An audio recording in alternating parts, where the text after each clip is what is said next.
Penn State has become a leader in many ways throughout its storied history, ranging from world-class education to groundbreaking research to championship-winning football. But recently, Penn State has become a leader in a different way by significantly reducing their greenhouse gas emissions. And with climate change becoming a global problem that we all need to face, switching to renewable sources of energy is more important now than ever before. Today we'll take a look at the steps Penn State has already taken and what they plan to do moving forward in order to significantly reduce their carbon footprint on this week's edition of Climate Eyes.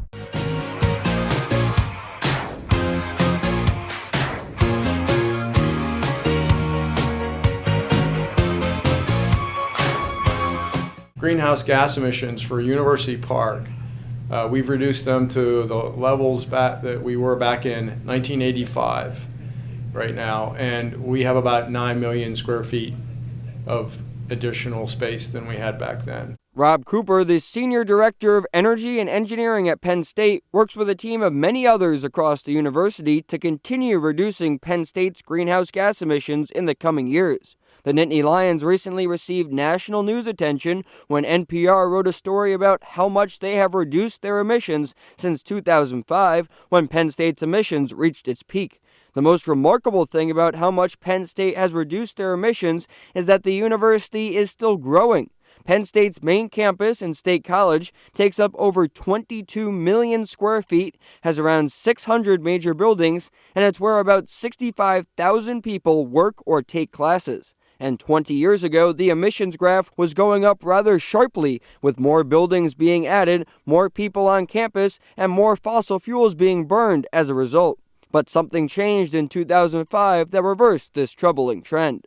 We really did have and still have a tremendous amount of support from the upper administration, and they continue to push us, and they support our goals and emphasize the activities that we're performing. So it starts at the top. In 2005, the university's president declared environmental stewardship as an official priority, and this priority has remained true to this day, which helps fund various projects that cut greenhouse gas emissions. So one of our guiding principles is that our efforts need to be break-even or better so that we don't impact tuition.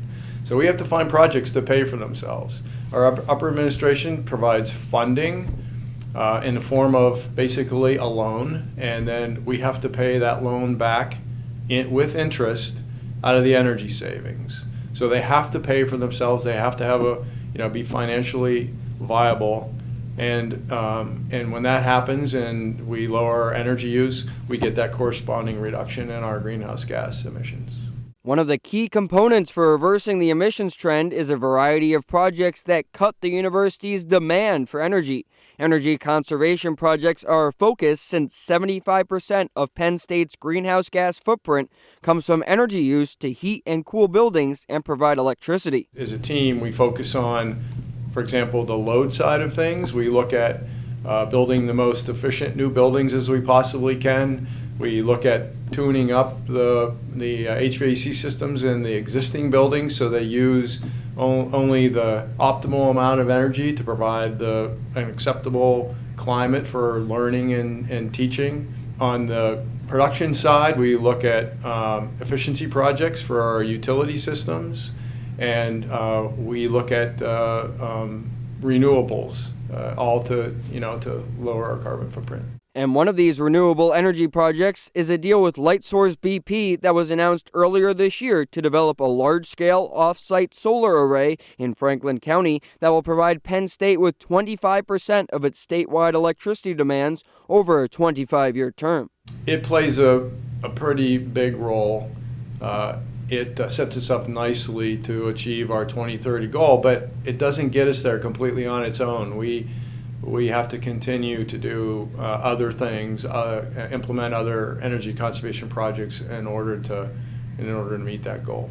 David Gray, the Senior Vice President for Finance and Business and the Treasurer at Penn State, adds that, quote, a commitment to sustainability and the stewardship of our planet's resources is a key priority at Penn State, as cited in our strategic plan. Our recent off-site solar power purchase agreement is one example of our aggressive efforts to reduce our greenhouse emissions by 35% by 2020 and 85% by 2050. We continue to look to add renewable energy options and identify ways to reduce waste in the future. As Penn State continues to reduce its greenhouse gas emissions with projects on campus and by investing in renewable sources of energy, remember that you can contribute in your own ways as well by turning off the lights when you leave the room, taking public transportation, biking to work or to classes, and by keeping your thermostat at a reasonable level, just to name a few. Together, we can create a greener Penn State and set an example for others to follow. For Weather World, I'm Jacob Morse.